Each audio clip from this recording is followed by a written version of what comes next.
there in the internet land. My name is Maverick. Welcome to my shop. Well, my garage, actually.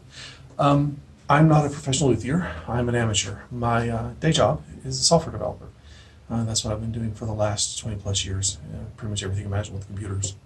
Which is kind of why I never had much of a social media presence, because it was always sort of old hat for me. It was what I did all day for work, so I didn't want to do that when I came home. My interest in guitar building started from playing cover bands and trying to squeeze the most out of the instruments that I had to get the widest range of sounds possible. Preparing led to customizing, led to eventually I'll just build what I want from scratch. I studied electrical engineering for a little while, so the electronics and guitars were always something that was really straightforward for me.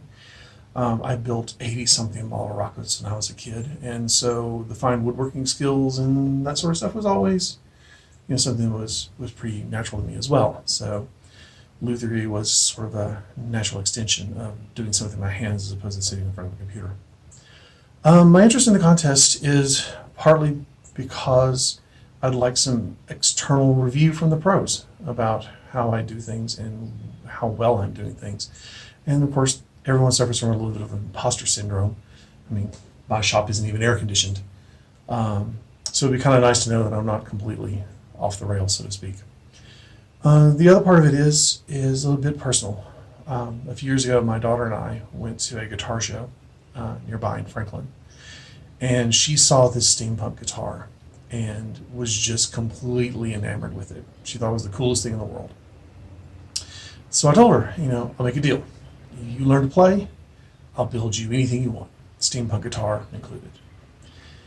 In 2009, December 2009, she committed suicide.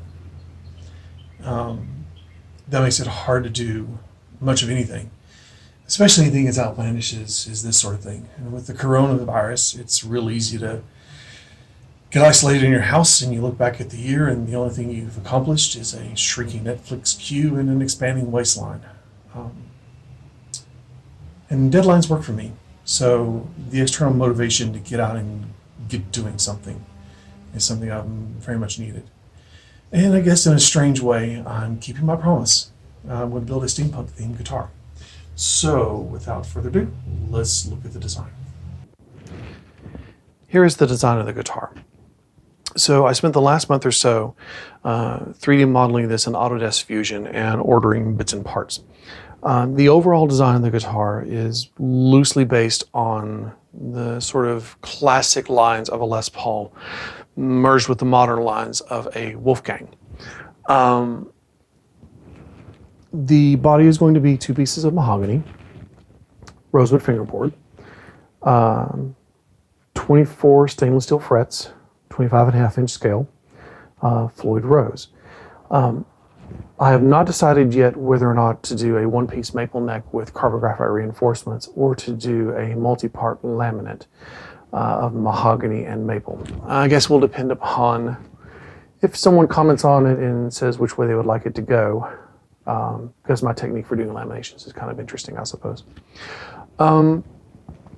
I do not care for the steampunk aesthetic where you glue random bits of bobs on. I like my steampunk to sort of make my engineering mind think about how this thing actually goes together. And to that end, I'm going to be using brass tubing as the wiring conduits between the pickups and the pickup selector. I'm also going to be using this piece of brass tubing as the output jack housing. I prefer the sort of Ibanez gem style where the pickup jack is mounted upside down, where you wrap the cord over your strap button and then plug it in, sort of at a downward angle. That's what this part is down here on the diagram. I have a piece of sheet brass that I'm going to use for all of the pickup covers. I may or may not use these for these inlays. I haven't quite decided yet for sure. There's another inlay design that I'm working on for this area here, which I'm still sort of trying to line out.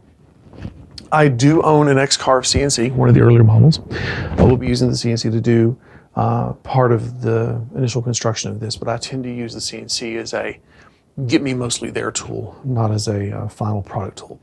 I didn't figure this was the sort of contest where it was, throw a chunk of wood on the CNC and let it run and then call it done kind of contest. So there will be quite a bit of handwork in this still, especially with the inlays down here, because these are going to be on the armor contour. These will definitely have to be done by hand.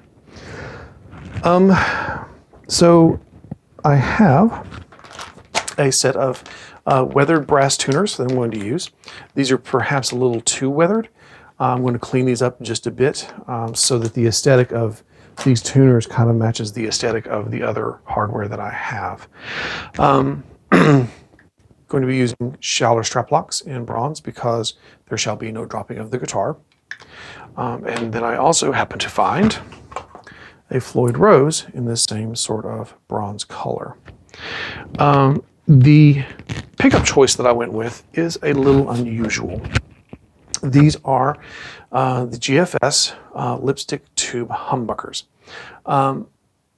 I have found through experience that just because a pickup is inexpensive, so long it is not shoddily constructed, if you like the sound of it, you like the sound of it. And I saw a video of a gentleman playing these pickups in a Flying V, and they had a very lovely, interesting bluesy tone to them. And so I thought I would give these a go in this guitar because it sort of also fit the aesthetic of what I was going for. To that end though, when you have a Floyd Rose loaded guitar in 24 frets, you expect some sort of Eddie Van Halen pyrotechnics, which typically means high output pickups. Because lipstick pickups are not known for that, one of the other things I want to do with this guitar is I'm going to build a onboard booster of some sort. That is going to be what this middle control knob and this button here are for. Now, I own a couple of guitars which have the Eric Clapton mid boost, which I really like. However, the Eric Clapton mid boost does have one downside in that it is always on and always coloring the sound of the pickup. So I did some looking for alternatives. I looked at the Alembic Stratic Blaster, I looked at some DIY kits, some other such things, even some complete homebrews. And what I settled on was the Seymour Duncan line booster for two reasons. One, it's 25 dB of clean boost, no coloring, but it does have a mode switch which is designed to make a single coil pickup sound more like either a vintage or a modern humbucker. With the similarity between single coils and lipstick tubes-ish, I thought it would be a nice pairing. Now, it turns out that a company called Aeon makes a kit, which is a reverse engineered clone of the Seymour Duncan line booster. They call it the Photon. And I have the circuit board for the kit here. I'm probably not going to use this. I'm going to probably use this as a guide for reverse engineering and building my own PCB version of the same thing for a couple of reasons. One is the size. The other is the fact that, as you see here, the boost control knob and the mode switch are designed to be soldered onto the board. And then there's also all this wasted space here for the foot switch and the bypass LED. But because of the way it's built, I can't just snap this little daughter board off because part of the power section is down here on this board. So I'm going to try and re-engineer this on my own PCB. With that in mind, that means that the next video in this series is going to be the wiring of the electronics, which is sort of out of order for how you do these things. But because I'm going to be doing this onboard booster, I need to know that that's going to work first before I start down the road anywhere else. I also have one more bit of fun. My partner went and found this vacuum tube, the small size vacuum tube, in a bunch of eBay auction stuff for very, very cheap. And if I can work this into the design and figure out a way of making this thing glow, I'm going to do so. I think that would be sort of interesting and fun. We'll see how that pans out. I did not record a video of the 3D modeling process. This is a guitar building contest, not a guitar modeling contest.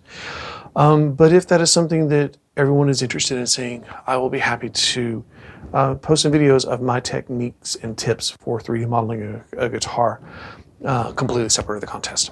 If that's something you all are interested in, please let me know. Until then, good luck to everyone else in the contest, and I will be seeing you in the future. Bye.